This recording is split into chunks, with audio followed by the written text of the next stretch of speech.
Boa noite, pessoas. Bom ver vocês por aqui. Sejam bem-vindas, sejam bem-vindos para essa nossa aula magna que marca, como vocês já bem sabem, a abertura da nossa segunda turma da pós-graduação em terapia de aceitação e compromisso, com ênfase em narrativas funcionais. Mas me contem primeiro se vocês estão me ouvindo direito. Está tudo certo aí para vocês? Está tudo direitinho? Que maravilha da aula no Zoom comparado com outros recursos. Ver vocês é bom demais. Eu já pedi que a Gi gravasse no computador dela para que eu consiga ter a minha tela com os rostos de vocês aqui. Então, quem ligar a câmera aí, enfim, fique à vontade. Quem quiser ligar a câmera, fique à vontade. A gente tem muita coisa para fazer hoje. A Gi ela vai colocar no chat o link para a lista de espera da pós, porque a gente sabe que tem um bocado de gente que já está aí esperando para entrar na pós, e tem aquela questão dos bônus também, de quem vai primeiro, etc, etc. Mas hoje a gente vai fazer uma aula, e essa aula é bem especial para mim, porque ela vai falar sobre 5 estratégias para intervenções narrativas na terapia de aceitação e compromisso. Se você notou bem, nós tivemos 2 aulas de aquecimento. A primeira delas falando de uma forma muito mais geral sobre a terapia de aceitação e compromisso, fogo contra fogo, ou como a gente pode construir narrativas que têm uma contraposição em relação às narrativas que culturalmente são estabelecidas e os problemas disso. Na nossa segunda aula, a gente falou muito sobre relação terapêutica e como é que se dá essa relação terapêutica a partir de intervenções narrativas. E hoje eu vou tentar deixar o mais claro possível, da forma mais sistematizada possível, formas ou 5 estratégias diferentes para que você possa utilizar intervenções narrativas na perspectiva da ACT.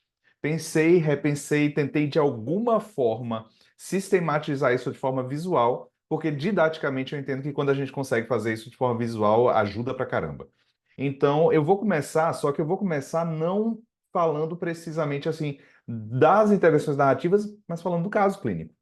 Porque se a gente começa do caso, se a gente começa da prática, tudo que a gente fala na teoria ganha sentido. É o contrário daquilo que a gente aprende na maioria das vezes na graduação em psicologia, né? A gente aprende na graduação em psicologia como se a forma de aprender clínica fosse começando do que é mais básico, dos processos, das teorias, das filosofias, para um belo dia você conseguir chegar nos casos clínicos. Para mim, isso não é o que a gente chama de aprendizado significativo.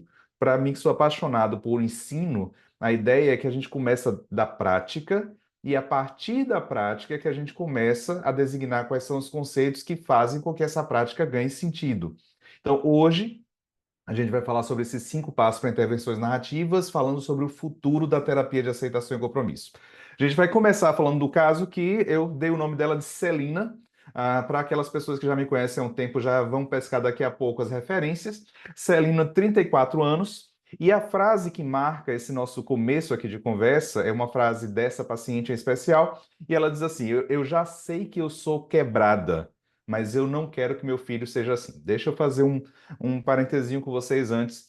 Vocês vão notar que eu estou tentando pegar um caso muito semelhante ao caso que eu trabalhei na nossa aula de aquecimento. Por que é que eu estou fazendo isso? Porque quando a gente lida com as terapias contextuais, terapias cognitivo-comportamentais, tem um calcanhar de Aquiles quando a gente lida com transtornos que envolvem personalidade.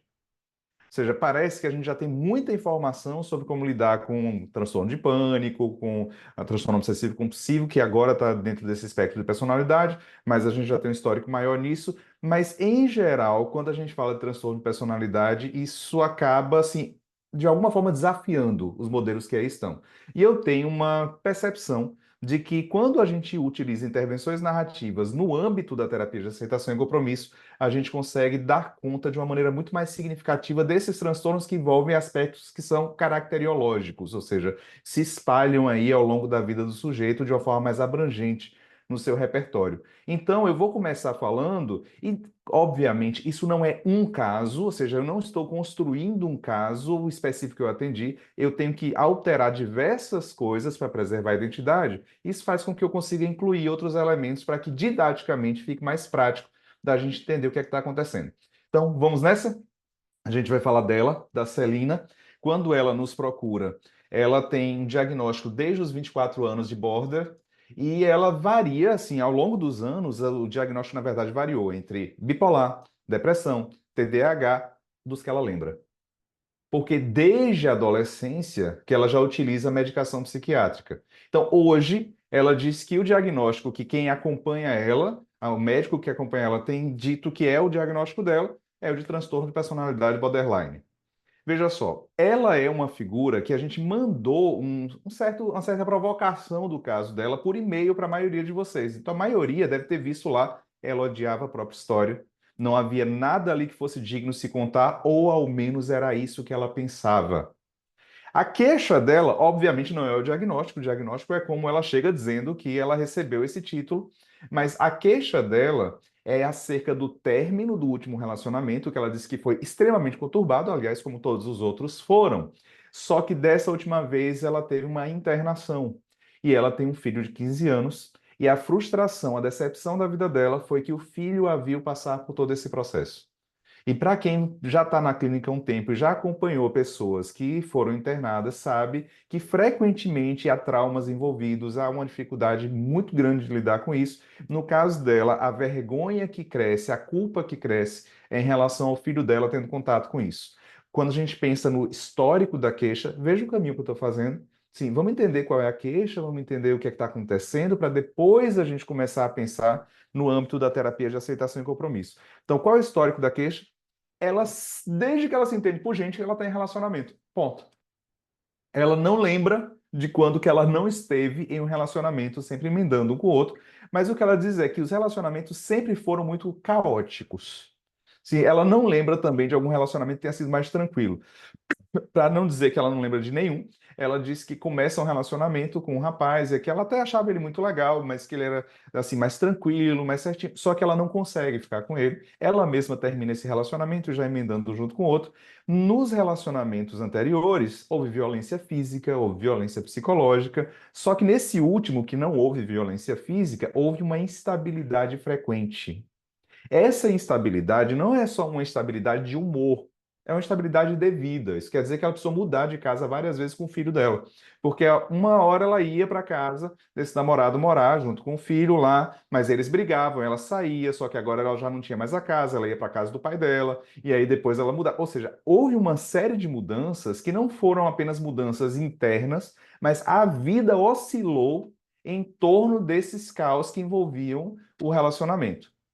Quando a gente começa a entender como é que a gente faz a queixa de um paciente, e você deve imaginar bem isso, a gente precisa se perguntar quais são os comportamentos clinicamente relevantes. Mas, Tiago, o que é que são esses comportamentos clinicamente relevantes? São aqueles aspectos que acontecem na própria relação terapêutica e que têm uma relação com a queixa. Então, veja, o olhar do terapeuta, ele não vai apenas para aquilo que o sujeito está falando, ele vai para aquilo que ele está vendo. Então, quando a gente recebe a Celina, ela tem uma dificuldade de se auto-observar.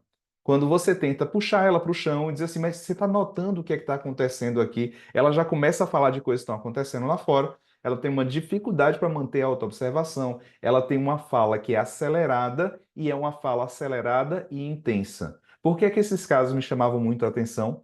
Porque quem me conhece de perto sabe que eu tenho dificuldade para falar com alguém que está falando alto. Quando eu começo a falar com alguém que está falando muito alto, eu começo a não querer mais falar. Isso é bem meu. Só que com essa paciente, aliás, com algumas pacientes que têm esse perfil, eu tinha que lidar com essas reações internas minhas ao fato de que ela falava aceleradamente e de uma maneira muito intensa, e ela tinha um repertóriozinho que eu acho que nós terapeutas não gostamos muito quando acontece, que é o que é que eu tenho que fazer? Me diga o que é que eu tenho que fazer. E ela tinha isso repetidamente em várias sessões. Quando a gente pedia para poder ela narrar um pouco o que é que estava acontecendo, bom, quando a gente pedia isso, ela dizia que ela não gosta dessa coisa de ficar lembrando do passado. Eu não sei se você já se deparou com alguém que tem mais ou menos esse quadro e que ela diz assim: o que eu quero é daqui para frente, eu quero que você, terapeuta, me diga o que fazer. E aí, quando você tenta de alguma maneira revisitar o passado, ela diz, não gosta de ficar olhando para o passado, não gosta desse negócio, eu quero saber o que é que eu faço daqui para frente, e vai colocando você, terapeuta, na parede. E assim como com outros relacionamentos ela era muito intensa, com o terapeuta ela também era muito intensa e também ficava me empurrando na parede, por assim dizer.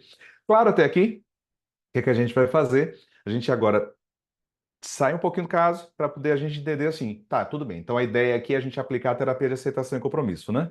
Mas qual o caminho da terapia de aceitação e compromisso e por que é relevante para que a gente aplique? Ou, perguntando melhor, é relevante que a gente utilize a arte da maneira como ela está? Bom, então para todo mundo que conhece a ACT ou para quem está chegando agora, o caminho da terapia de aceitação e compromisso ele já tem um pouco mais de 40 anos. Se o Stephen Hayes, que é o sujeito que foi o principal sistematizador e desenvolvedor da ACT, ele data o início da terapia de aceitação e compromisso em 1982, que é quando ele disse que houve o primeiro workshop da terapia de aceitação e compromisso.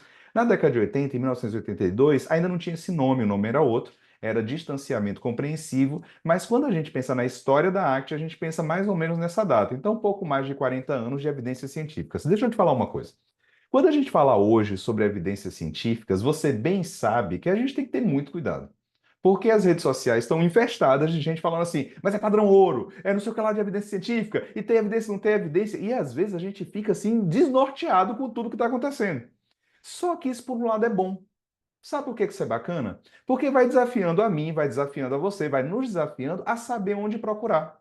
Quando a gente ouve hoje nas redes sociais, não dá para a gente confiar de cara, então a gente tem que saber onde procurar. O que é que você quer dizer, Tiago, então, quando você fala que a ACT tem 40 anos ou mais de 40 anos de evidências científicas? O que eu quero te dizer é, no mínimo, que nós temos uma série de organizações de saúde, ou as principais organizações de saúde do mundo, que atestam que ela é baseada em evidências científicas. Então, se você procura ou a Organização Mundial de Saúde, ou a Divisão 12 da APA, ou, por exemplo, eu coloquei aqui três exemplos, né? Botei a Divisão 12, botei a OMS, botei o Departamento de Veteranos dos Estados Unidos. Por que que é importante o Departamento de Veteranos? Porque eles são um marco de pesquisa em relação principalmente a traumas. Só que essa lista toda, e é uma lista enorme de instituições que validam e que dizem é pautada em evidências, etc., a gente pode utilizar, toda a lista disso você encontra no site da Associação das Ciências Comportamentais Contextuais. E no mesmo site da CBS, você tem a lista de todas as meta-análises, todas as revisões sistemáticas, de todos os ensaios randomizados, etc. Ou seja, quando você quiser saber assim, mas a ACT tem evidência ou não tem? Porque você ouve falar muita coisa aí nas redes sociais, você pode ir diretamente no site da CBS e você clica nos links das associações, das organizações que têm mostrado isso. Então, por um lado, que ótimo. Então, é claro, já que tem evidências científicas, dá para a gente aplicar para o caso. Vamos com calma. Também temos que pensar que o caminho da ACT não é de pensar ou de fazer uma equivalência entre ter evidências científicas com vamos replicar protocolos da ACT. Esse não é o caminho da terapia de aceitação e compromisso.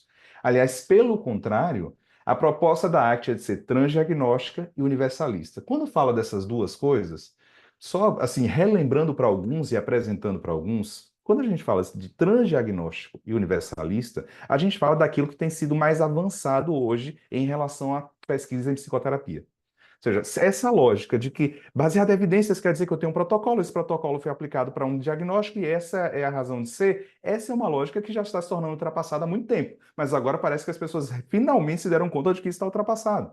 Quando a gente fala sobre a investigação científica em psicoterapia, a gente fala de um ambiente que é transdiagnóstico. Mas, Thiago, por que transdiagnóstico? Porque a ênfase da terapia de aceitação e compromisso é nos processos de mudança clínica que subjazem os diversos diagnósticos.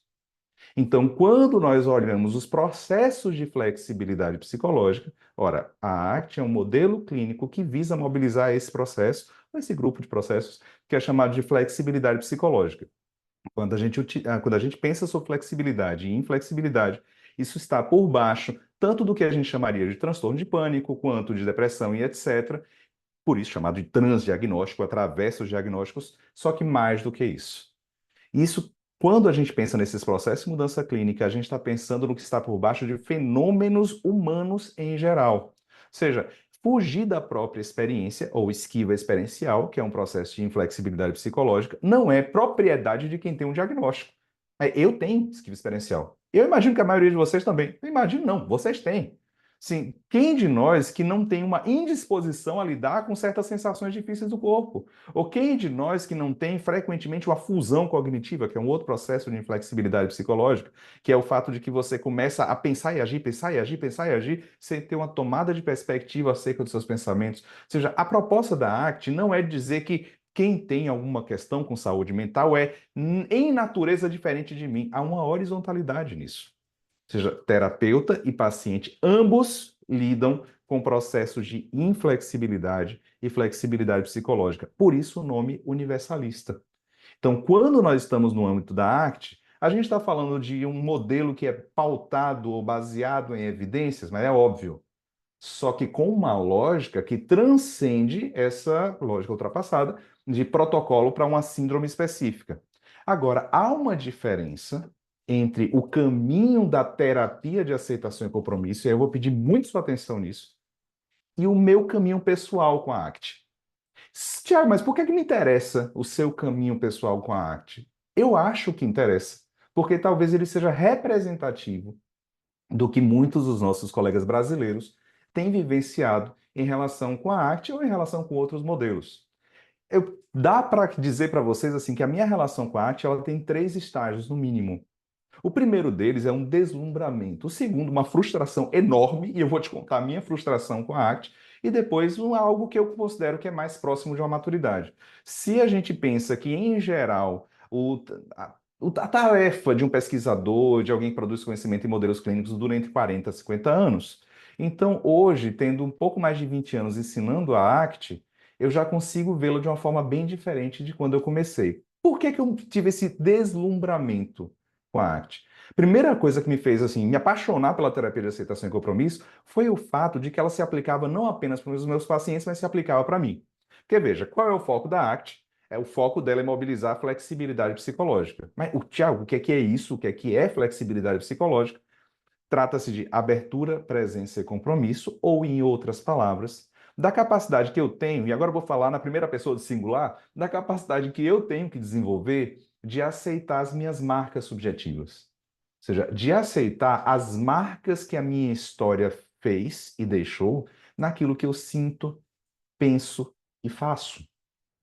Tem certos pensamentos meus que eu não gostaria de ter. Sim, imagina como é que fica a minha cabeça pensando que a gente vai abrir a nossa segunda turma da pós-graduação. Você não tem noção de como minha cabeça fica assim com pensamentos que às vezes são muito legais de ter, do tipo, olha, vou conhecer pessoas que têm os mesmos valores, e às vezes vem pensamentos horríveis, assim, não vai dar certo, não vai funcionar e etc. A minha história deixou marcas. A maneira como eu aprendi a lidar com a minha história deixou marcas subjetivas. E quanto mais eu luto contra elas, menos eu estou aberto para lidar com a vida. Sabe aquele livro do Steven Hayes que o nome é Saia da Sua Mente e Entre na Sua Vida? O livro nem precisa ser bom, porque o título do livro é fantástico. Então, se você disser, não, eu não gostei do livro, não tem problema, o título é lindo. Que é Saia da Sua Mente e entre na sua vida. Só que às vezes a gente quer dizer isso para o paciente, mas a gente esquece que a gente precisa primeiro sair da nossa mente frequentemente para poder entrar na nossa vida, e a gente só consegue isso quando a gente tem uma certa aceitação das marcas subjetivas. Porque quando isso acontece, a gente consegue voltar ao contato com o momento presente, com a gente mesmo e com as nossas ações. Isso quer dizer que a gente fica mais aberto ao que está disponível. Que quando a gente está brigando com a nossa própria cabeça, com a nossa própria subjetividade, a gente percebe muito pouco o que está ao redor. É nesse sentido que os nossos pacientes estão frequentemente ou controlados pelo futuro ou pelo passado. E quando a gente consegue ter essa conexão com o presente, então a gente pode agir de forma transformadora e significativa. Isso, para mim, foi fantástico, porque vocês estão falando com alguém que, quando começou na clínica, começou com um nível de ansiedade tão absurdo que eu tinha ataque de pânico indo para o consultório, que era bem longe da minha casa.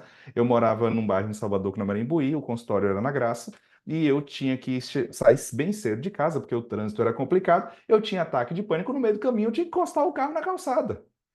Eu tinha ataque de pânico atendendo os pacientes. Aí tá o paciente falando aqui e eu tô surdo para ele. Eu não sei quantos de vocês já tiveram ataque de pânico, tomara que poucos. Mas assim, eu tive vários ataques de pânico naquele período, e enquanto eu estava atendendo o paciente lá falando do sofrimento dele, tadinho, e eu aqui sem conseguir ouvir nada, porque eu só conseguia ouvir o zumbido do meu ouvido, do ataque de pânico que eu estava tendo.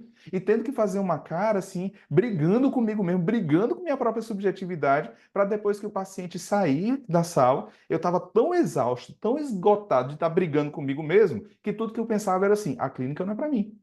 Mas não vai ser para mim de jeito nenhum. A clínica pode ser para qualquer pessoa, menos para mim.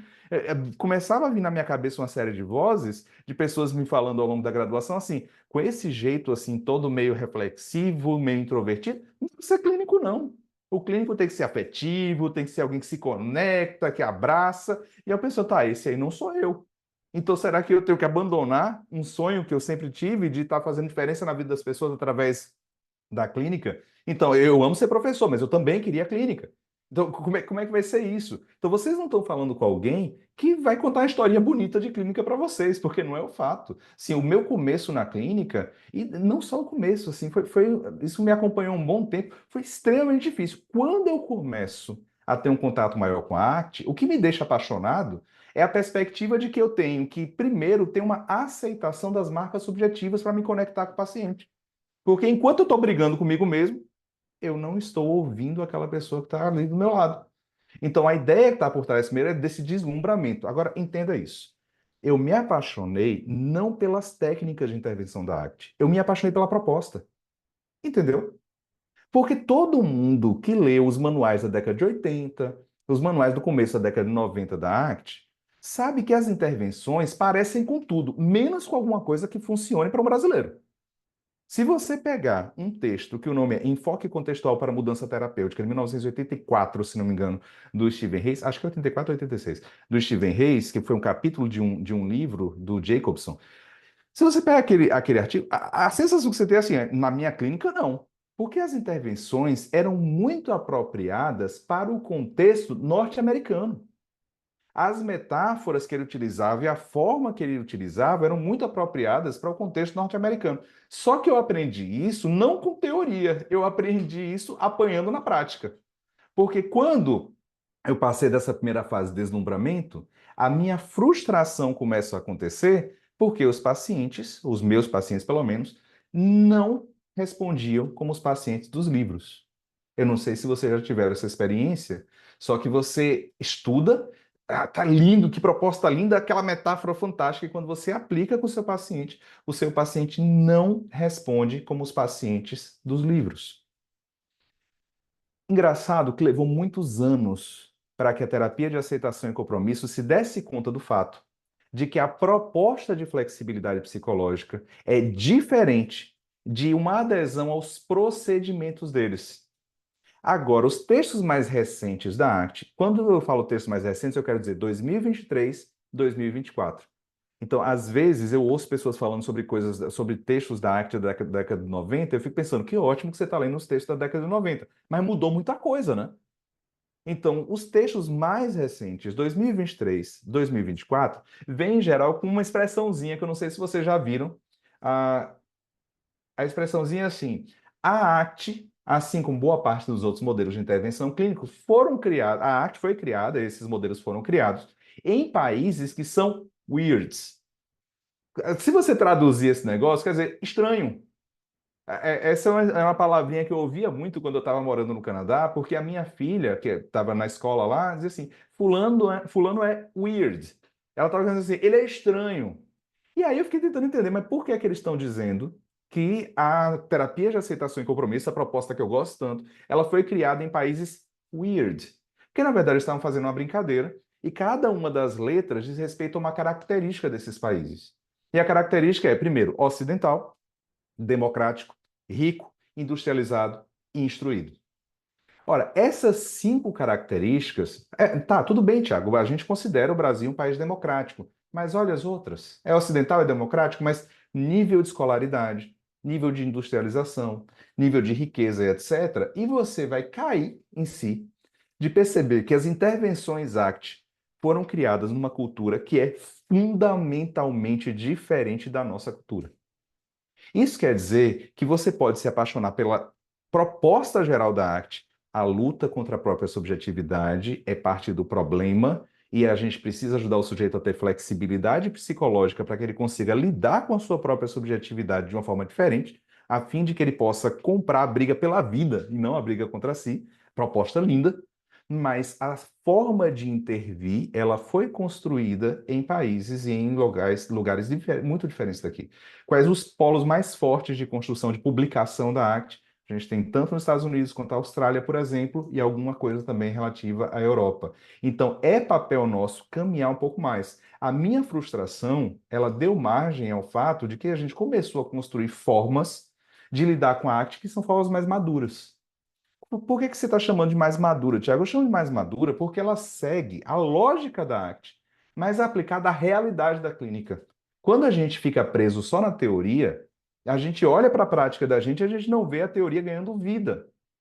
Só que isso hoje já vem sendo discutido por todo mundo que publica na ACT. Então, por exemplo, esse aqui é um exemplo, mas eu podia dar vários. Esse texto é de 2023, do Stephen Hayes, do Hoffman e do Chiarotti, não sei como pronuncia o nome dele, depois alguém me ensina, mas aqui está traduzido um dos trechos desse artigo. Está escrito assim: a humildade cultural nessa área é parte do motivo pelo qual a arte se espalhou pelo mundo. Especialistas locais usam a arte de maneiras que se adaptam à sua própria cultura e valores. Veja, qual é o ponto da terapia de aceitação e compromisso que criou esse boom que explode no mundo todo, que gente de todo que é lugar está falando sobre isso, que a Organização Mundial de Saúde está recomendando como sendo assim guias práticos de lidar com isso, que a própria instituição que eu citei mais cedo, que é a Unidade de Veteranos dos Estados Unidos, cria guidelines para lidar com depressão a partir da terapia de aceitação e compromisso. Por que que explode assim no mundo? Porque há um componente de humildade cultural. Há um componente que é assim, olha, você tem uma proposta geral e você tem pesquisa científica sobre os processos, mas como você vai aplicar isso na clínica depende que você possa contextualizar para a sua realidade brasileira. É nesse contexto que a gente vai falar sobre o caso clínico que a gente estava conversando. Ou seja, não é simplesmente fazendo uma aplicação da ACT. Quando eu pensei inicialmente, junto com a Gisele, que é assim minha parceira em tudo que a gente cria, quando a gente pensou em fazer primeiro um curso e depois uma pós-graduação, estava por trás assim, não dá para ser um curso de ACT. Não dá para ser uma pós-graduação em terapia de aceitação e compromisso. Por que que não dá? Porque senão a gente vai estar fazendo o mesmo erro que atrapalhou a nossa clínica.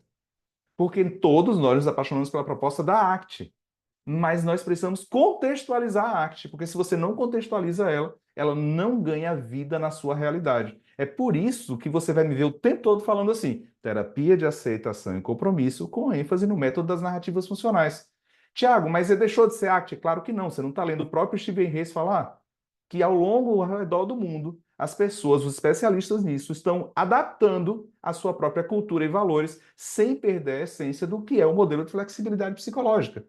Então, agora que a gente vai voltar a falar da Celina, de 34 anos, eu vou tentar mostrar para vocês uma estrutura, que é a estrutura que eu venho trabalhando com os meus alunos, que eu venho aplicando na clínica, que eu venho dando supervisão há anos e anos, que é uma estrutura da terapia de aceitação e compromisso, só que é aplicada à realidade, que é a realidade brasileira, que envolve estratégias narrativas. Eu mandei para vocês, eu espero que todo mundo tenha recebido o PDF com essa imagem aqui. Quem não recebeu, já procura aí no chat para que a Gisele dê uma ajuda para vocês, etc. Mas essa é uma imagem que eu acho muito importante. Porque nós precisamos ter estrutura sem engessamento se a gente tem interesse em ser relevantes na prática clínica. Deixa eu te falar isso. Alguns de nós se desenvolveram enquanto terapeutas com a ideia de que precisam reproduzir protocolo. Eu tenho que estudar o manual do David Barlow, aprender aquela técnica e aplicar a técnica. Alguns de nós foram assim. Outros de nós aprenderam assim. Claro que não, eu preciso, na verdade, cada caso é um caso, eu preciso criar a partir de cada caso. Nos dois casos, o que você ganha é uma insegurança na forma de você aplicar ou viver a prática clínica. Nos dois casos, nos dois polos. Porque nós precisamos de estrutura. Mas estrutura não é reprodução de procedimento.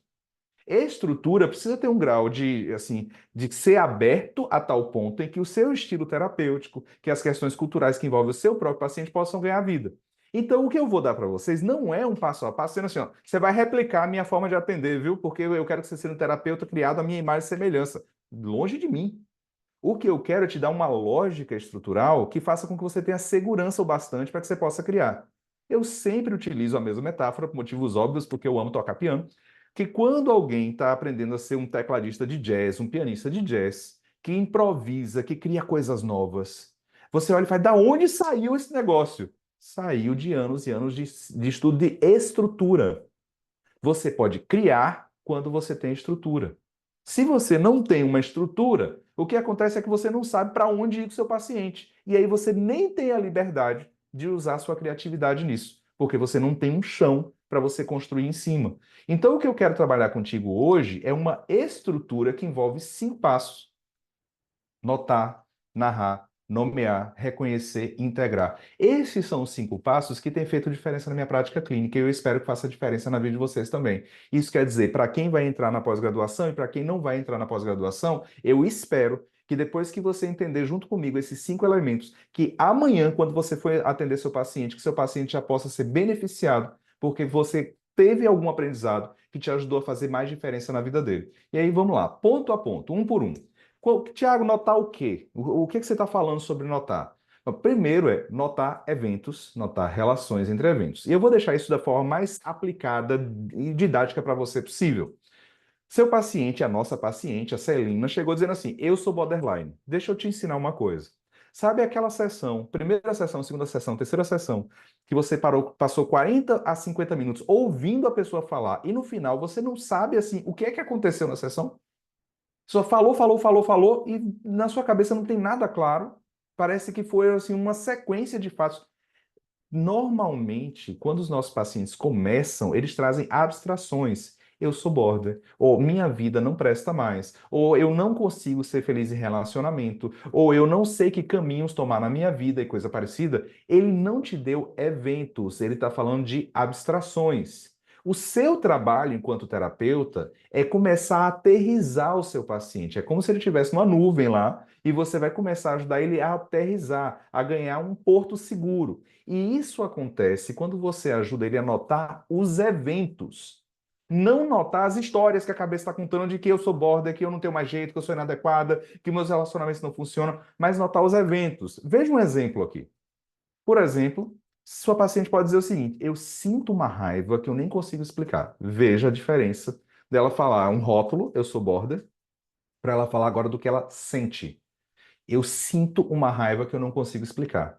Quando eu me sinto feita de otária, e essa é bem uma expressão dela, quando eu me sinto feita de otária, eu só consigo pensar em machucar e fazer os outros entenderem que ninguém pode me atropelar. Veja, ela está narrando o que ela sente, ela está narrando coisas que ela pensa, e agora ela vai narrar alguma coisa que ela faz. Quando eu começo a gritar, eu não paro de gritar até que a pessoa perceba, ou quando eu mesmo percebo que eu fiz besteira. Veja, Tiago, que eventos eu preciso ajudar essa paciente a notar pensamentos, sentimentos e comportamentos?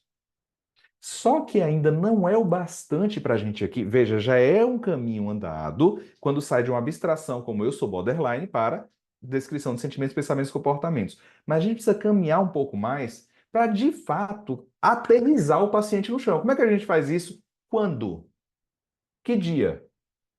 Assim, hoje é segunda-feira. Que dia aconteceu isso? Ah, não, por exemplo, vou te dar um exemplo. Na segunda-feira passada, Bruce é o pai do filho dela, que já não é mais namorado. Para quem entende das minhas referências, já sabe onde eu vou chegar. Na segunda-feira, o Bruce atrasou para pegar o Damian. Damian é o filho dela. Então, ela tem um filho com o Bruce, que o nome é Damian. E aí, na hora que o Bruce atrasou para pegar o Damian, eu vi tudo vermelho. Eu comecei a pensar que ele só vai me ouvir quando eu fizer uma besteira. E aí eu gritei com o Demian, gritou com o filho, dizendo que o filho tinha que se posicionar com o pai. E aí depois eu me vi como uma mãe louca novamente. O que é que ela está dizendo para a gente? Ela está narrando aí sim eventos, ou seja, seu foco, desde as primeiras sessões, é ajudar a sua paciente a notar pensamentos, sentimentos e comportamentos em contextos. Notar isso. Tiago, mas basta que ela fale do que ela sente? Não, não, não. Pergunta quando para que você tenha contexto. O contexto aí é, ele atrasou. Quando ele atrasa, eu me sinto feita de otária. Quando ele atrasa, eu acho, eu entendo e minha cabeça começa a me contar as histórias que eu tenho que fazer alguma coisa para que ele veja o quanto que o que ele está fazendo é um absurdo. Então, primeiro tópico nosso, primeira forma é, eu vou ajudar a notar. Então, se ela chegou com tudo desorganizado, nós começamos a organizar em contextos e o que eu sinto, o que eu penso e o que eu faço. Só que a gente vai precisar migrar um pouquinho, e agora sim entrando um pouco mais em estratégias narrativas, para que não seja simplesmente uma queixa solta, mas que a gente comece a gerar coerência nisso. Como é que a gente gera coerência? Ajudando ela a narrar esses padrões que ela está descrevendo na queixa. Narrar esses padrões ou esse modo de agir. Então, me interessa, atenta bem para isso aqui. Me interessa o seguinte: se ela falou, então, quando ele atrasou, Aí eu comecei a pensar que ele só vai me entender quando eu fizer uma besteira e eu comecei a gritar com meu filho. Isso já aconteceu em outros lugares? Isso já aconteceu antes? Não, aconteceu o quê? De você se sentir sendo feita de otária e você começar agora a gritar e você começar a ter esses pensamentos. Já aconteceu antes? Ou seja, nós vamos agora começar a historicizar. A gente vai começar a mostrar uma certa história do padrão. Tiago, qual a lógica que está por trás? Essa aqui é uma pergunta que eu utilizo muito e eu não quero que você reproduza a pergunta, mas eu quero que você entenda a lógica. Sim, por que a sua mente precisou aprender a pensar, sentir e agir dessa forma? E essa não é uma pergunta que ela está sendo colocada à toa. Veja só, por que que eu falei por que a sua mente precisou? Você pode dizer, por que que sua cabeça precisou? Por que é que, sei lá, seus pensamentos precisaram? Dá o nome que você quiser. O que a gente está tentando fazer é gerar perspectiva. É fazer com que ela consiga perceber a ocorrência dos pensamentos e sentimentos. Porque, principalmente, alguém que é muito intenso, frequentemente se cola, faz uma fusão cognitiva, se cola com os pensamentos e começa a agir em função de uma reatividade emocional e etc., nem consegue se dar conta de que está pensando, nem consegue se dar conta de que está sentindo. Então, por que a sua mente, colocar em terceira pessoa, para ganhar perspectiva, Tiago, por que que você colocou precisou aprender? Porque nós queremos gerar acolhimento. Lembra o que é flexibilidade psicológica? Nós aceitamos ou aumentamos o acolhimento dos nossos sentimentos e pensamentos para que a gente possa se conectar com o presente e caminhar para o que importa. Ora, como é que a gente gera perspectiva e acolhimento? Criando uma narrativa.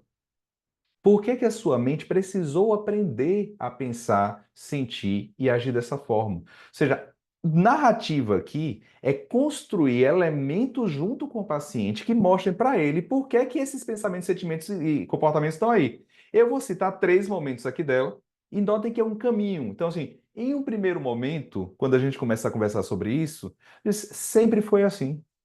Porque eu precisava me proteger e proteger as minhas irmãs.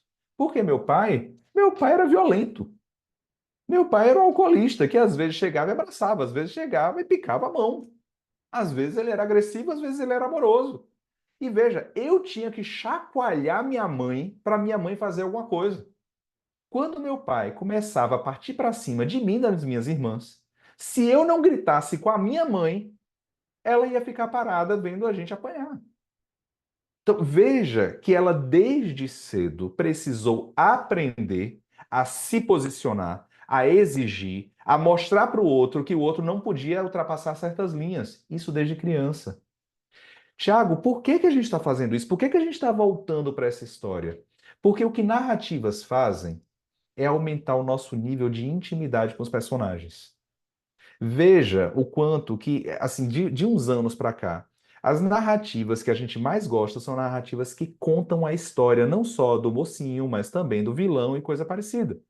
Não sei, eu acabo sendo muito nerd, né? Desculpem as referências, mas vamos lá. Ah, quando lançou Vingadores Ultimato, que foi aquela febre no mundo todo, as pessoas estavam mais apaixonadas por Thanos do que pelos heróis, assim. O vilão tinha uma história fantástica, é todo complexo, etc. E qual o impacto disso? A gente começa a se aproximar mais dele. Os contos de fadas estão sendo todos recontados. Eu não sei se você já notou isso. Mas assim, o que antes era a bruxa malvada, pronto, ela é má. Agora não, porque ela agora tem história. Quando a gente constrói uma narrativa, a gente muda a forma com a qual a gente se relaciona com os personagens. O que a gente está fazendo aqui é construindo uma narrativa em que os personagens são os pensamentos, sentimentos e comportamentos. Então, hoje, ela odeia ela mesma.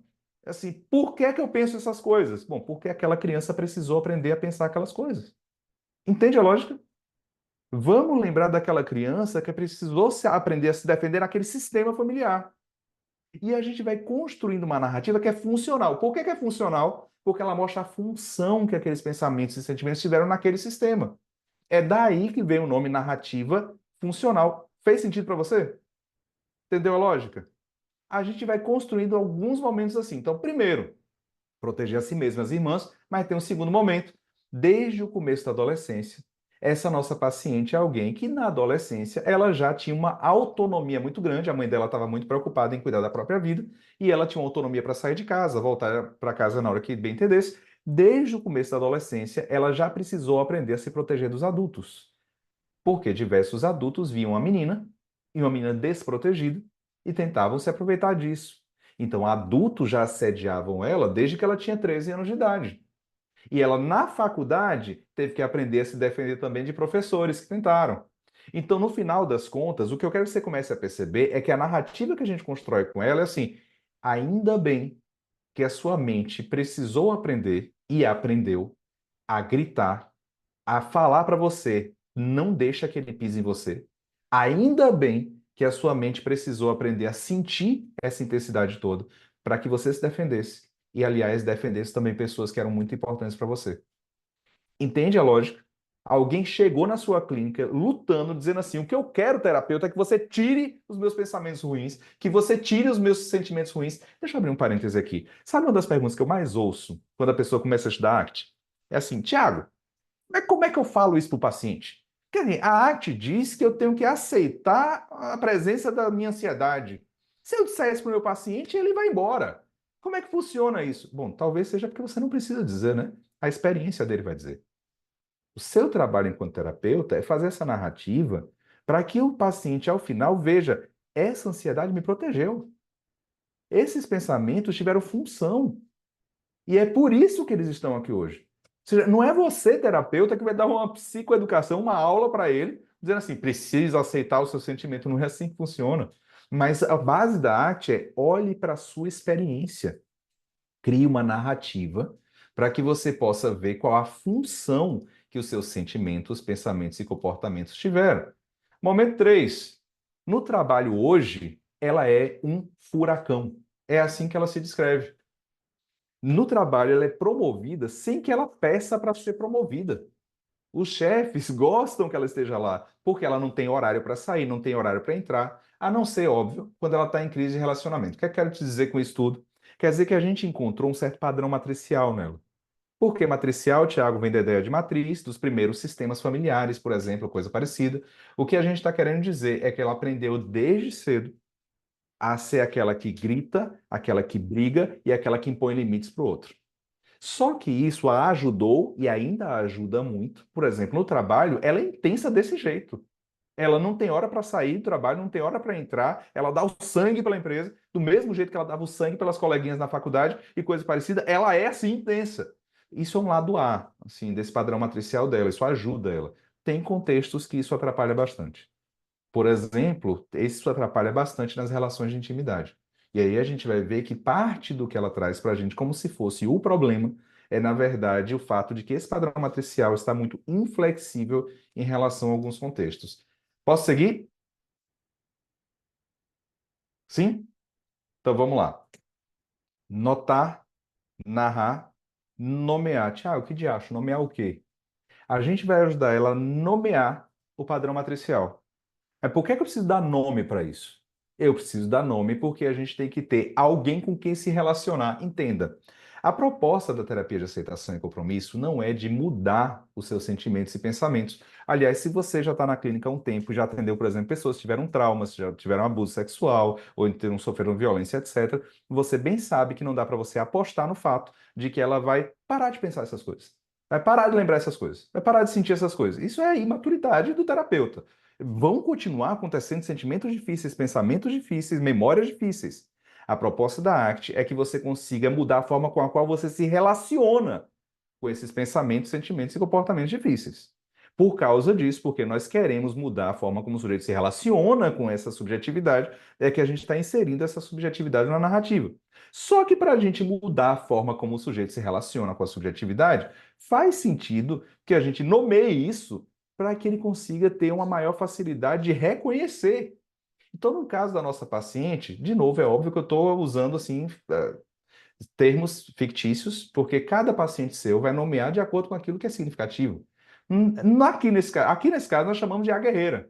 Então, o padrão matricial que ela aprendeu desde cedo é o padrão da guerreira.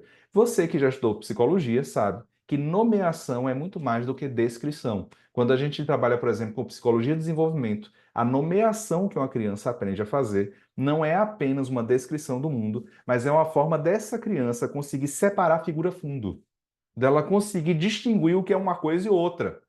Daí, atenta bem para o que eu estou te dizendo. Quando a sua paciente, ela nomeia, por exemplo, Tiago, a guerreira apareceu ontem forte, viu? A guerreira começou a falar no meu ouvido um bocado de coisa, eu já estava sentindo. Olha o que está acontecendo. Ela já está fazendo uma distinção entre ela, pessoa, e os repertórios dela.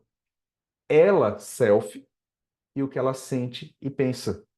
O nome disso é self-observador. E é um dos processos de flexibilidade psicológica. Sim, para quem já viu meus outros vídeos ou para quem já vem estudando ACT, sabe que são 6 processos de flexibilidade psicológica, cada um deles em uma dimensão psicológica. Então é aceitação, desfusão cognitiva, contato com o momento presente, mas tem lá self-observador, que é essa capacidade que a gente tem de se perceber enquanto faz.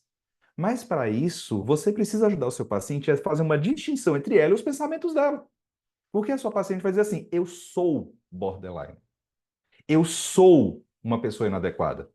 E o que você vai ajudar ela a fazer é, você, pessoa, tem pensamentos de que você é inadequada, porque precisou aprender a ter esses pensamentos. A sua mente, terceira pessoa, aprendeu a pensar dessa forma em função desses sistemas que você precisou viver. Entendeu a lógica que está por trás?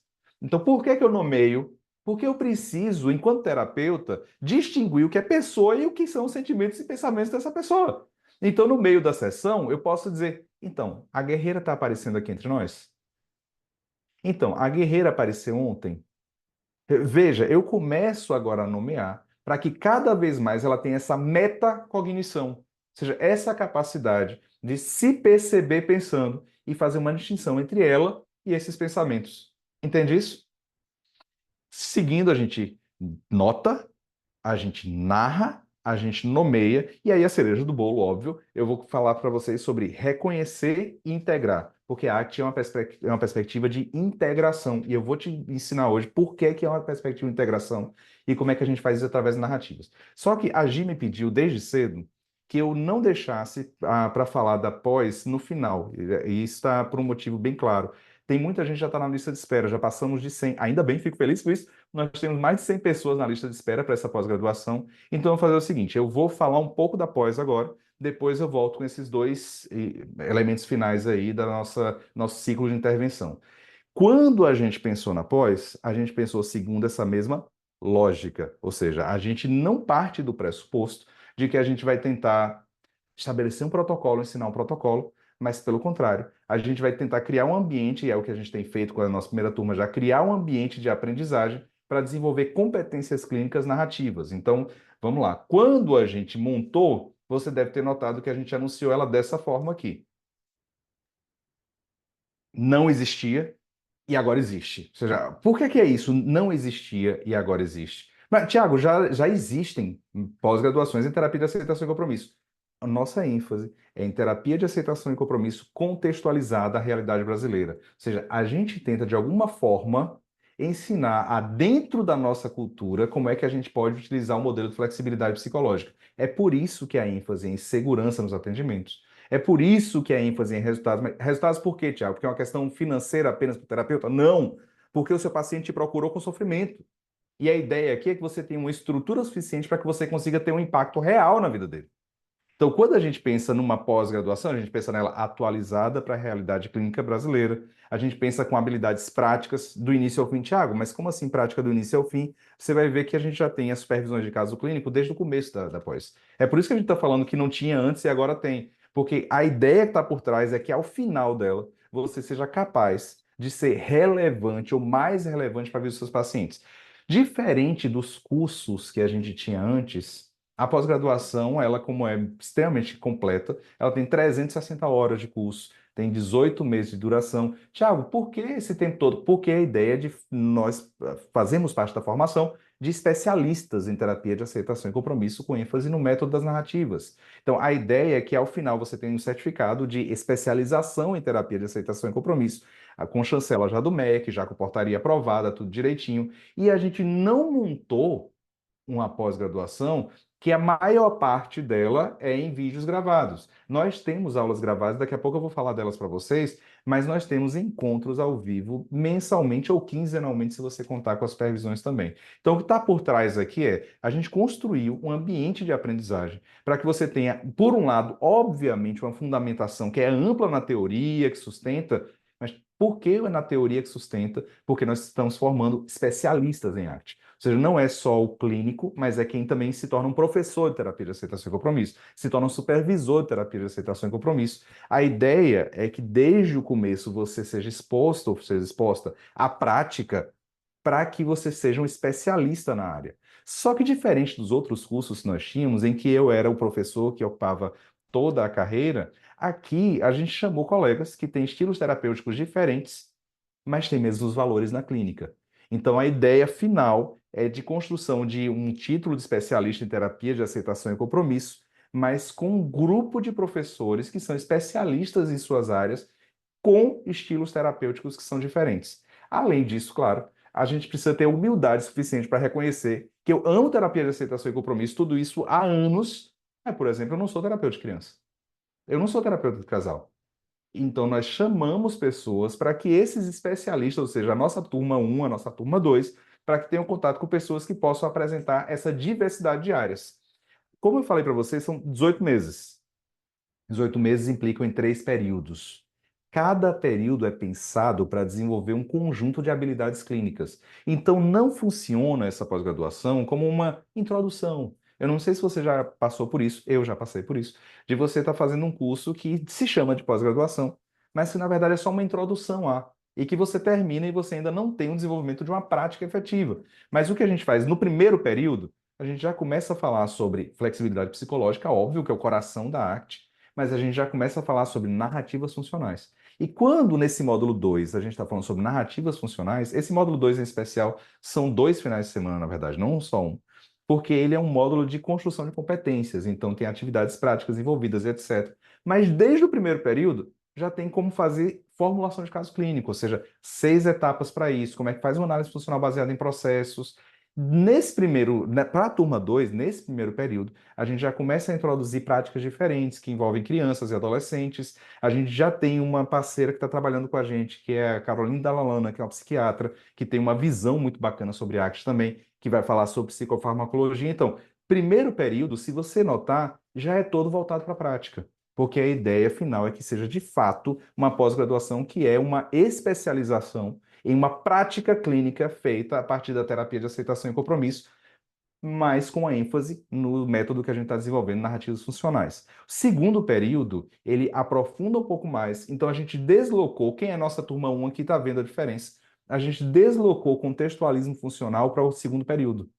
Porque contextualismo funcional é a filosofia que dá base. Mas para que dê base, a gente preferiu dar um pouquinho mais de prática para depois a gente voltar para esse que fundamenta. Só que, além disso, intervenções baseadas na relação terapêutica, oficina de formulação, como enfrentar crises com a terapia de aceitação e compromisso, que é um módulo que eu mesmo vou ministrar esse módulo, todo baseado no que tem sido construído mais recentemente sobre como é que a gente lida com crises a partir de um modelo clínico relevante. Na prática clínica com casais, o Matheus Souza vai estar com a gente, que é um fera na área.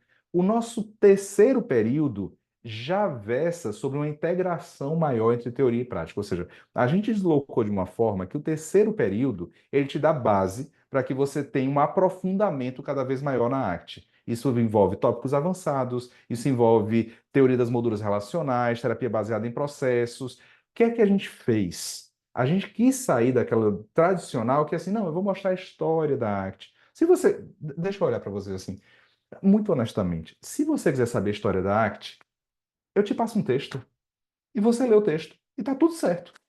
Se você quiser saber assim, uma introdução à terapia de aceitação e compromisso, eu te recomendo 2 capítulos de livro. Eu escrevi um livro, a gente publicou um livro, eu e a Cláudia Oshiro. Ele deve estar aqui em algum lugar. Esse aqui.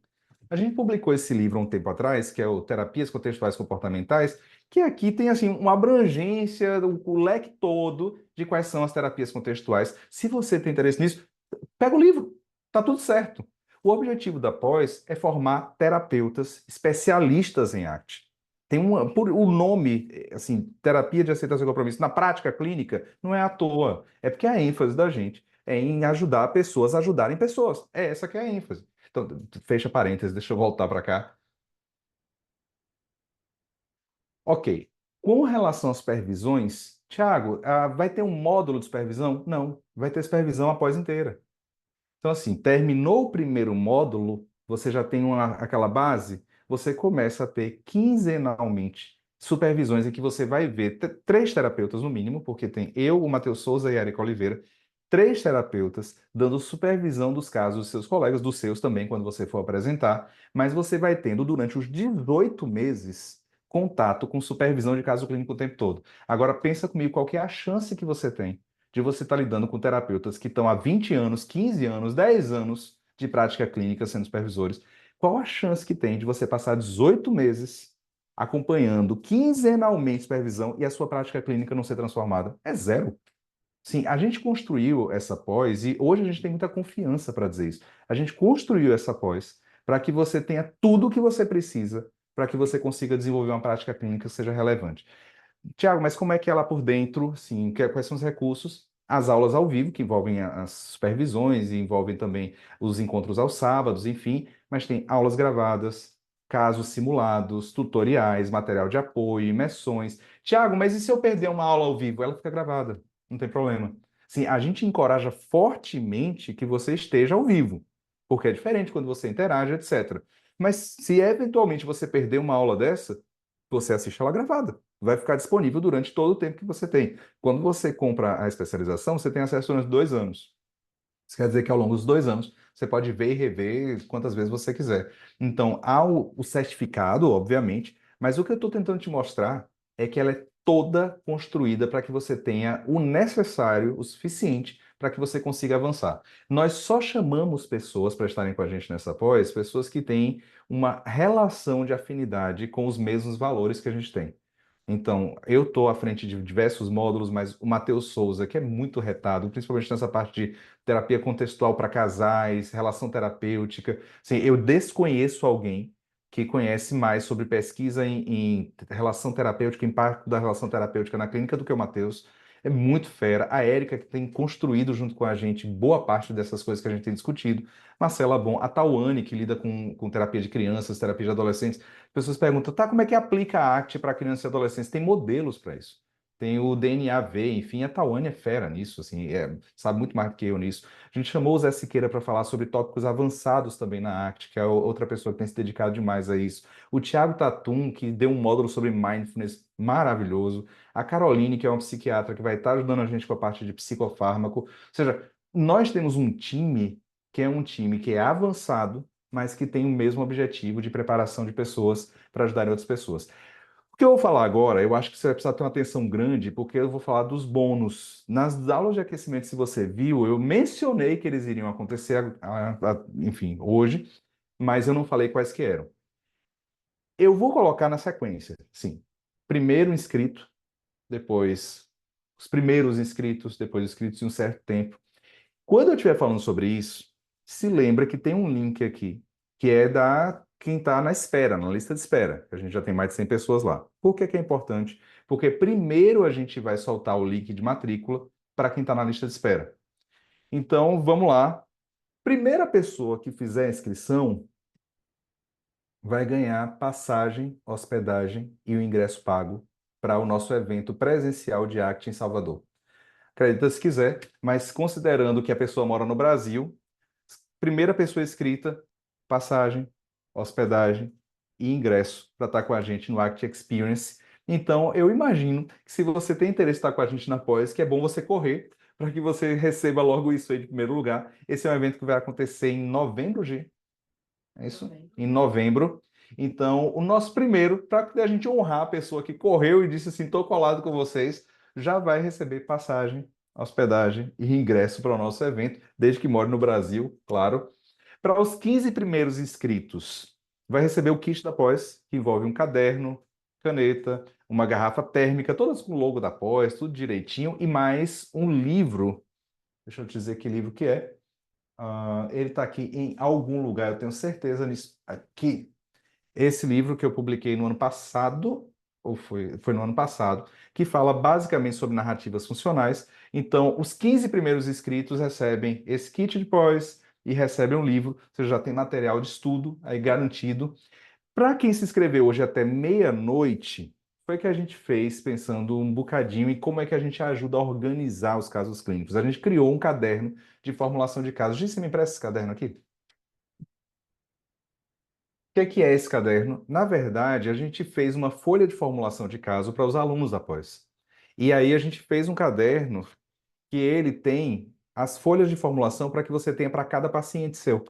Então, para os nossos alunos que já sabem qual é a queixa, histórico da queixa, padrão matricial, os elementos de cada uma das seis dimensões psicológicas, esse caderninho já tem a folha de formulação de caso pronta, com pelo menos algumas dezenas delas para que você possa utilizar. Para quem fizer a inscrição na pós até hoje, meia-noite, já ganha esse caderno de formulação de caso. Para quem fizer a inscrição nas primeiras 24 horas, já recebe o livro. Então, assim, não ganha mais o caderno, mas já ganha o livro aí. E, obviamente, cada um desses bônus é válido para quem morar no Brasil. Por que é que a gente está falando isso? Porque a gente tem alunos que estão em outros países, porque a gente tem alunos que já acompanham a gente com fusos horários muito diferentes, inclusive. Deixa eu fazer uma menção de agradecimento a eles, que às vezes estão 1 hora da manhã assistindo aula, porque estão em outro país com fuso horário muito diferente, mas estão aí honrando a gente com isso. Deixa eu te falar uma coisa que as pessoas em geral nos dizem, assim, Tiago, eu fico em dúvida se eu devo ou não entrar na pós, porque eu estou me aproximando da ACT há relativamente pouco tempo, e eu sei que na pós avança um bocado. O que é que a gente fez?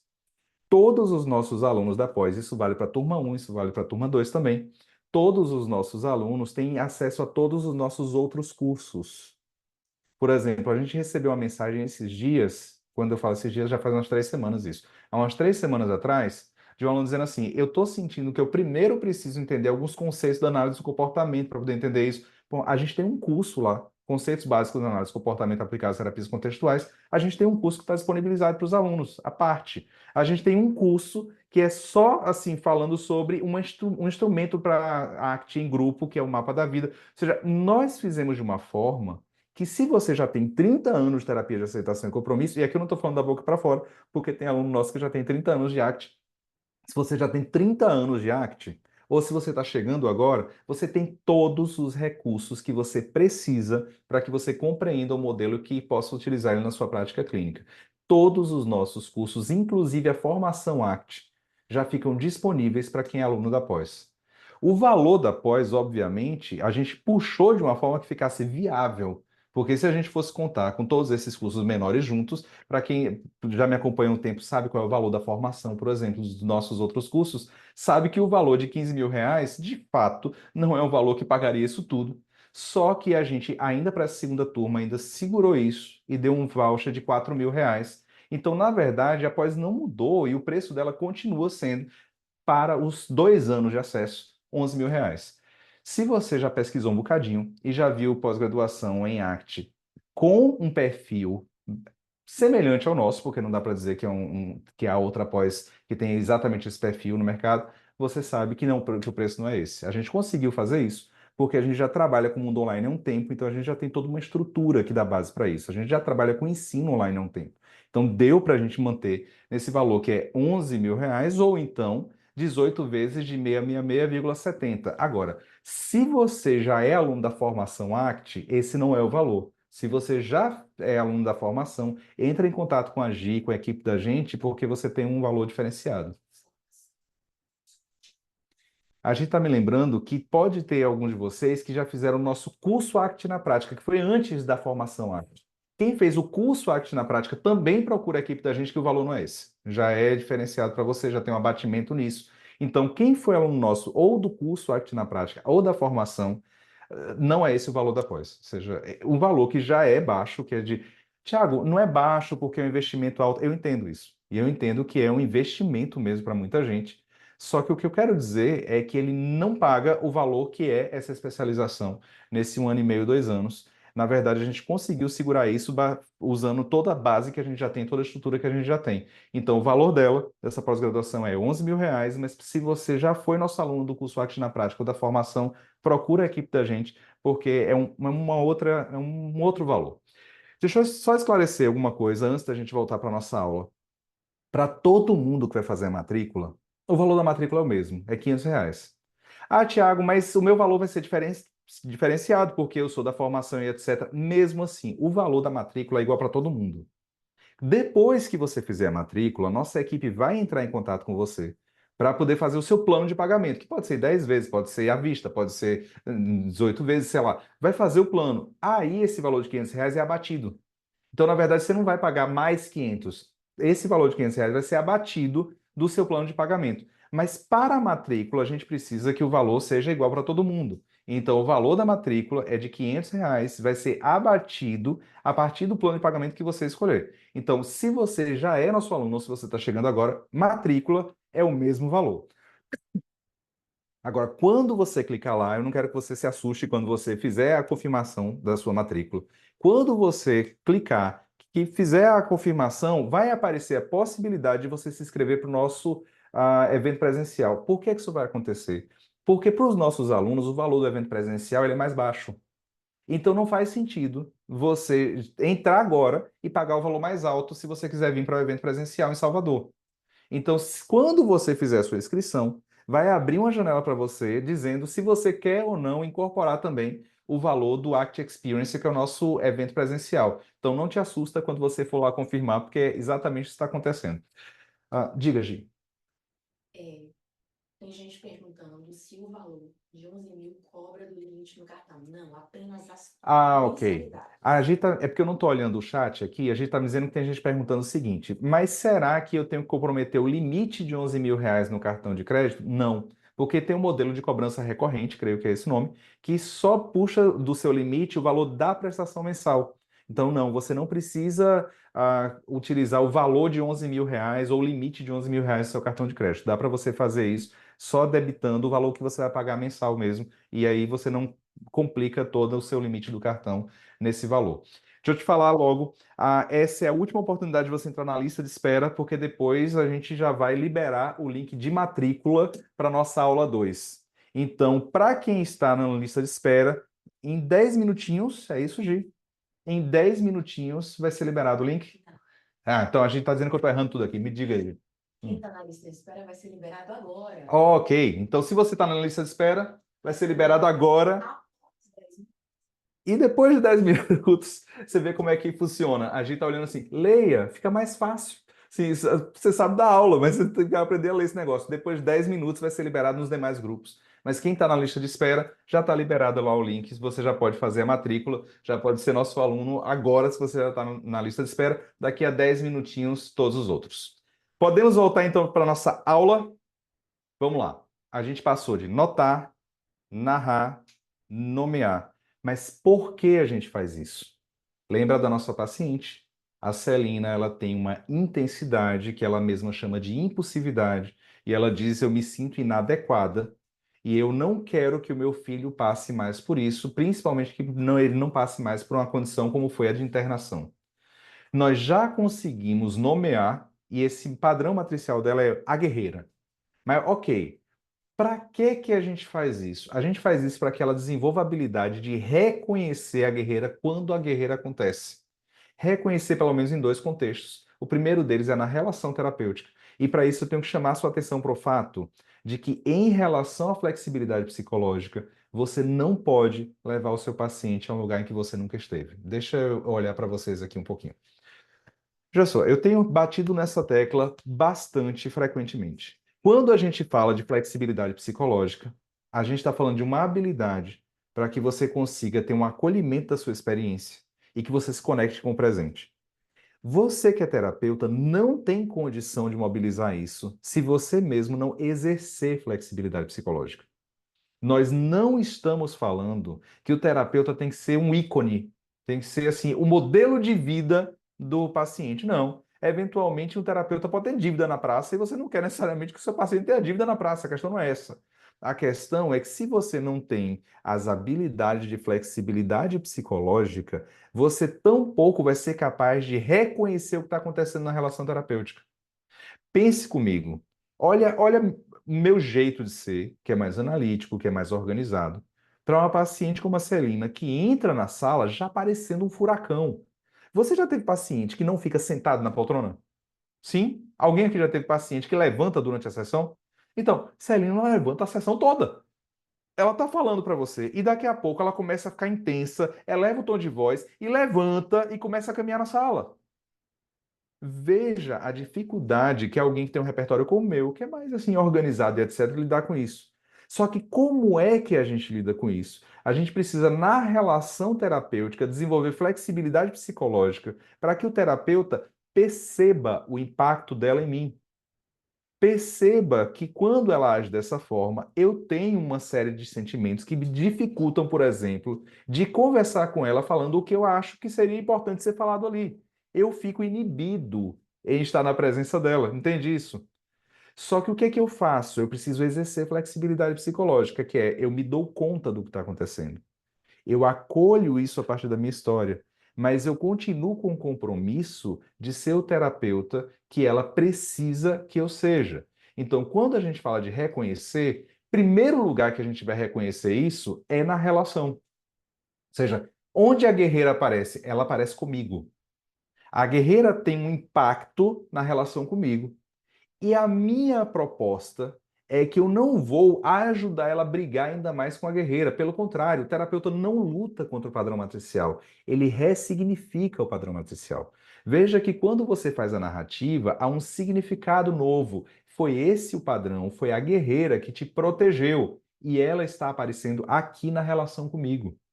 Quando, por exemplo, o terapeuta quer falar algo e ela começa a andar na sala, a falar alto, com toda aquela intensidade, e aí o terapeuta fica inibido de falar. Percebe que está acontecendo na relação terapêutica a presença da guerreira? O foco aqui é criar um self-observador que é partilhado. O foco é terapeuta e paciente conseguindo os dois observar uma terceira coisa, que é a guerreira. Ou seja, distinguir o sujeito dos sentimentos e pensamentos e comportamentos difíceis através da própria relação terapêutica, para que então a gente possa assumir um compromisso para aquilo que é importante para ela. Então, esse item que a gente chama de reconhecer é reconhecer o padrão matricial na relação terapêutica, mas também reconhecer no ambiente natural. Ora, nosso foco é que ela consiga, enquanto está agindo, por exemplo, com o Bruce, que é o pai do filho dela, perceber que a guerreira está gritando no ouvido dela para que ela seja agressiva. Perceber que está, mas não necessariamente obedecer à guerreira, é o que a gente chama de flexibilidade psicológica. É a capacidade de perceber a ocorrência, acolher a presença desses sentimentos e pensamentos difíceis, mas se comprometer com aquilo que é importante para ela. Primeiro, em geral, os nossos pacientes reconhecem depois que fazem, mas depois em tempo real. A tal ponto em que você já pode ser capaz, junto com a sua paciente, de prever a ocorrência dele. Assim, essa semana, a guerreira vai aparecer? E ela já pode dizer, com certeza vai, porque eu tenho uma reunião com o chefe do meu departamento. E quando eu percebo que ele está assim, tentando humilhar o time, a guerreira já grita no meu ouvido, vai lá e parte para cima e defende seu time. Só que, de alguma forma, ela vai precisar acolher a presença desses sentimentos e pensamentos difíceis, mas se comprometer com aquilo que ela considera que é relevante para ela naquele lugar, naquele contexto. Um avanço que a gente espera. Tiago, então o avanço que a gente espera é que ela assim, seja uma pessoa mais calma, seja uma pessoa mais centrada. Não, não é esse o avanço. O avanço é que ela tenha perspectiva e acolhimento, para que então ela possa agir na vida. Se o que ela pretende é que ela possa seguir nesse emprego, para que ela possa, por exemplo, pagar a faculdade do filho dela, então a ideia não é assim, por dentro vai estar calma. A ideia é, às vezes, tem um turbilhão dentro. E mesmo assim a gente se compromete com o que importa. Deixa eu abrir um parêntese aqui. Se você é terapeuta, você já não está pensando mais só nela, mas está pensando em você mesmo. Por que é que eu te digo isso?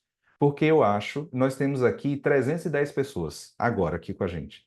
Dessas 310 pessoas, das que já atendem há um tempo, quantas vezes você estava falando com o seu paciente e daqui a pouco você já estava conversando com a sua própria cabeça, dizendo assim, você não sabe o que fazer, você é uma farsa. Assim, se fosse seu supervisor, saberia o que fazer, mas você não sabe. E aí você começa a brigar com a sua própria cabeça enquanto o paciente está lá. Ou seja, o terapeuta, se ele não consegue perceber o próprio padrão matricial, ele não tem condição de acolher esse padrão, mas se reconectar com o paciente. A gente não espera que o paciente faça alguma coisa diferente daquilo que a gente mesmo se propõe a fazer. Nós precisamos viver flexibilidade psicológica para mobilizar a flexibilidade psicológica. Para isso, a habilidade primeira é reconhecer a presença do seu próprio padrão matricial, para então você se conectar com o que importa. Deixa eu te dizer uma coisa. analítico do jeito que eu sou. Quando o paciente está falando e eu me percebo não conseguindo ajudar muito, eu começo a me acusar durante a sessão. Tiago, então o que você tem que fazer é não se acusar mais. Vamos ganhar maturidade, né? Vamos abandonar essa coisa da ingenuidade de achar que a gente vai mudar o pensamento do sujeito. O que acontece é que hoje eu noto quando o pensamento está aqui. E eu sei que esse pensamento está aqui em função de uma história. Eu sei a função que os meus pensamentos difíceis tiveram na minha própria vida. E o que eu espero é que, tanto para mim quanto para minha paciente, tanto para a Celina, que a gente seja capaz de reconhecer quando esse padrão matricial acontece. Mas, Thiago, reconhecer é o final? Não.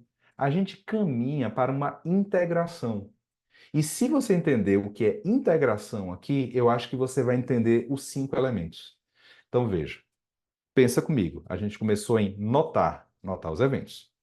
A gente inseriu os eventos em uma narrativa, mas por que que a gente inseriu na narrativa? Para que a gente possa mudar a forma como o sujeito se relaciona com seus próprios sentimentos, pensamentos difíceis, etc. Depois a gente deu nome. Mas por que que a gente deu nome? A gente nomeou para que o sujeito tenha uma facilidade maior de reconhecer a presença desse padrão matricial quando acontece ou dentro da sessão ou fora da sessão. Mas para que que ele precisa reconhecer? Para que ele possa integrar a vida dele. Eu vou falar da forma que eu acho que vai ser mais fácil de você entender isso. E eu acho que foi a forma como eu aprendi, pelo menos. Eu espero que você consiga entender claramente.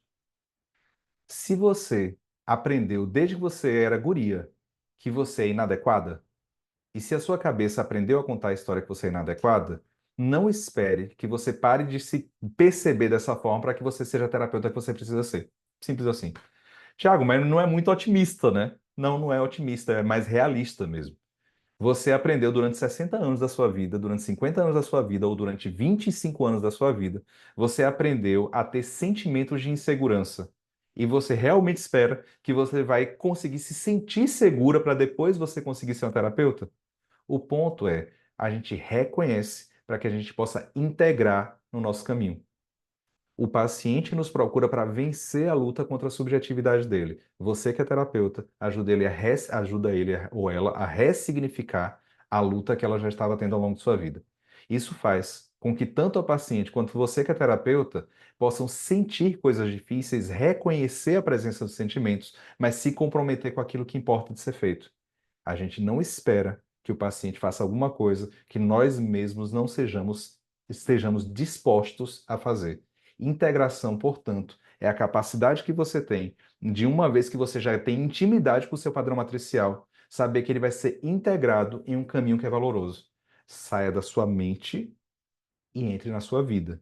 Mas quando você entrar na sua vida, tenha a companhia desse padrão matricial que já te protegeu algumas vezes e agora continua existindo em função de uma história. Porque quando a gente pensa sobre a nossa história, a gente não pensa em uma escolha sobre o que aconteceu. A gente tampouco consegue pensar em uma escolha de como é que a gente vai assim sentir e pensar em alguns momentos, mas a gente pode potencializar o nosso padrão matricial uma vez que a gente reduza a luta contra ele. A gente pode potencializar os aspectos dele que sempre nos ajudaram e a gente pode ampliar formas de lidar com contextos B. Tiago, o que é isso lado A e lado B? Lado A são os contextos em que o seu padrão matricial te ajuda. Lado B são os contextos em que o seu padrão matricial te atrapalha. Meu padrão matricial é extremamente analítico, organizado, me ajuda muito na hora de montar uma aula. Me atrapalha bastante quando eu vou, por exemplo, lidar com pessoas em um período de férias, em que você improvisa, em que você faz outras coisas. Me atrapalha horrores. Me atrapalha quando eu tenho, por exemplo, que ser flexível para lidar com pessoas muito diferentes de mim. Então eu preciso, de alguma forma, reduzir a luta contra mim mesmo para que eu me conecte com pessoas a tal ponto em que, mesmo quando meu padrão me atrapalha, que eu tenha uma flexibilidade maior para ampliar a forma como eu me relaciono com eles. O resultado disso para a gente, ou seja, dessa estrutura, não é diferente do que a gente espera que a gente seja capaz de fazer, inclusive na sessão. Eu, Thiago, não consigo pensar em uma sessão em que eu não consiga notar os meus próprios eventos privados, notar os meus sentimentos, pensamentos, inseri-los na minha própria história para que eu possa acolhê-los, nomeá-los e reconhecê-los para que eu possa integrar para o caminho valoroso que é cuidar dos meus pacientes. Quando eu leio aquela frase que eu li com vocês na nossa aula de aquecimento, não é porque é uma frase que assim causa um impacto e é bonita. É porque ela de fato descreve bem qual é a minha proposta pessoal em relação a ensinar terapia de aceitação e compromisso, e que é a proposta de base da nossa pós-graduação. Quando a Eliane Brum escreveu assim, o que nos humaniza é a capacidade de criar algo vivo com nossas marcas de morte, o contraste entre o que é vivo e as marcas de morte não é uma contradição, é um contraste. Seu paciente tem uma história difícil? Tem. Seu paciente tem dores crônicas, tem marcas no corpo e tem marcas na mente dele, nos pensamentos, sentimentos dele, etc. Essas marcas que vieram de histórias difíceis ou histórias de morte podem fazer parte daquilo que se cria como algo vivo. Eu não quero deixar vocês irem, terminando essa noite, sem falar quais são os meus 4 pilares para quando eu penso sobre isso, sobre como ajudar pessoas a criarem alguma coisa viva. Eu lido com terapeutas há muito tempo. Eu tive a graça de já começar assim, minha carreira clínica um pouco mais de 20 anos atrás, atendendo, mas também ensinando. Para quem é professor de psicologia, sabe que você vai acabar atendendo muitos alunos ou ex-alunos. Então, desde cedo, eu tive que lidar com psicólogos na clínica. E uma coisa que eu aprendi é que criatividade responsável é condição necessária para que você consiga fazer diferença na vida de alguém. Criatividade responsável é responsável porque você tem um modelo, você estuda esse modelo, é baseado em evidência, etc. Criatividade porque você utiliza seu estilo terapêutico.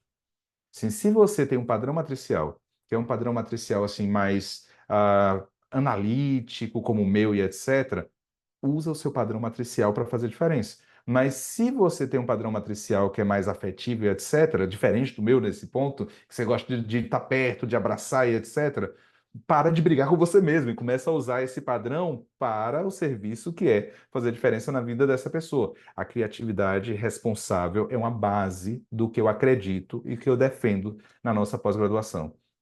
Mas além disso, além desse primeiro pilar, deixa eu compartilhar com vocês o próximo, eu tenho uma noção muito clara de que um terapeuta seguro é um terapeuta que tem estrutura. Veja, um terapeuta seguro não é um terapeuta que se sente seguro necessariamente, é porque o sentimento de insegurança é uma das nossas marcas de morte que vão acompanhando a gente às vezes.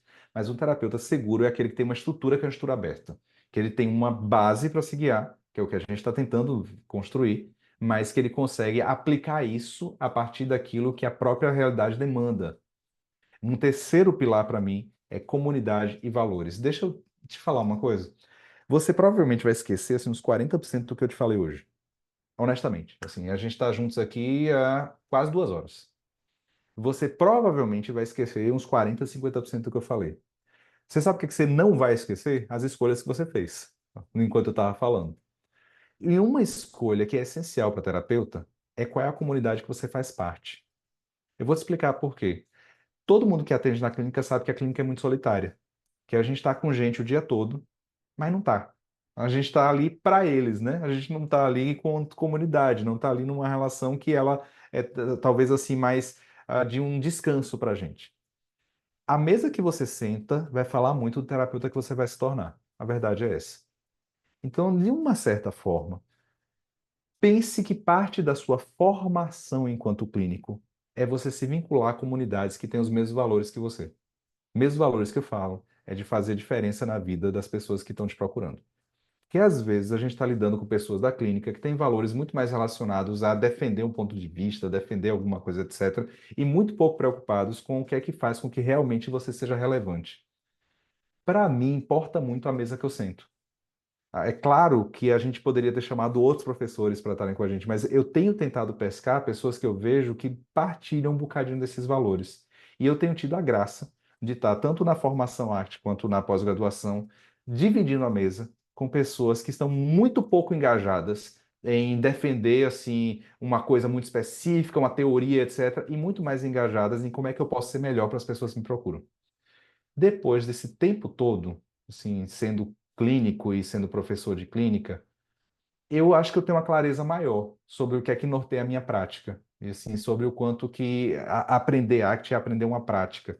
Eu sintetizei isso de uma forma que para mim fica muito claro. Se você perguntar, Tiago, quando você terminar sua vida, assim, quando você já tiver para ir embora, se já tiver para morrer, e você olhar para trás, o que é que você se orgulharia de você ter feito? E para quem me conhece sabe que não tem demagogia nisso, não. O que eu me orgulharia em dizer é que eu fiz diferença na vida de pessoas que cuidam de pessoas. Simples assim. Eu gosto de clínica, eu atendo até hoje. Eu tenho um espaço reservado para alguns pacientes. Eu não atendo muitos pacientes, não, porque ensinar clínica, ensinar arte tem me tomado um bom tempo. Mas eu ainda atendo, porque eu gosto de atender, é importante para mim atender. Mas se falando muito honestamente, assim, no meu corpo de valores, o que brilha meu olho é ajudar pessoas que ajudam pessoas. Se você quiser me perguntar o que é que eu quero gastar a minha vida, e o que eu tenho gastado minha vida até então, eu acho pelo menos, é em fazer diferença na vida de pessoas que cuidam de pessoas. Depois de um dia em que eu, assim, são 9h30 da noite, cara. Deixa eu te agradecer logo, quase 300 pessoas se mantendo aqui até 9h30 da noite.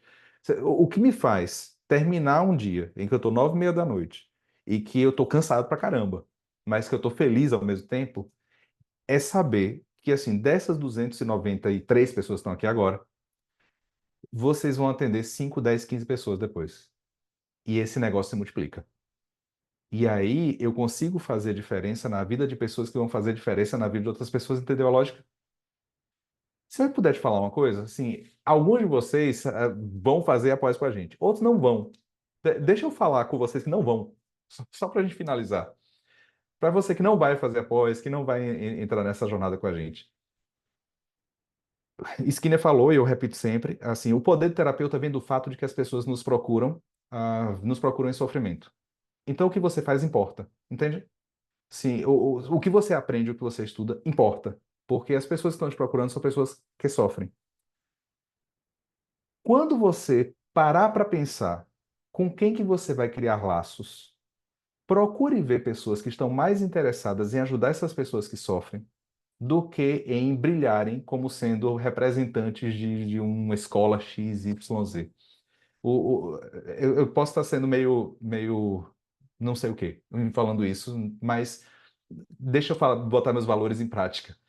A gente tem ouvido muita coisa nas redes sociais que parece mais uma guerra, assim, de dizer o meu vale, o seu não vale, etc. Eu tenho pouca paciência para lidar com isso, mas eu tenho uma alegria imensa de lidar com pessoas que visivelmente estão querendo fazer diferença na vida de outras. Então, para você que não vai estar na pós com a gente, não deixa de continuar procurando sentar à mesa com pessoas que têm valores de fazer diferença na vida de outras pessoas. A clínica serve para isso.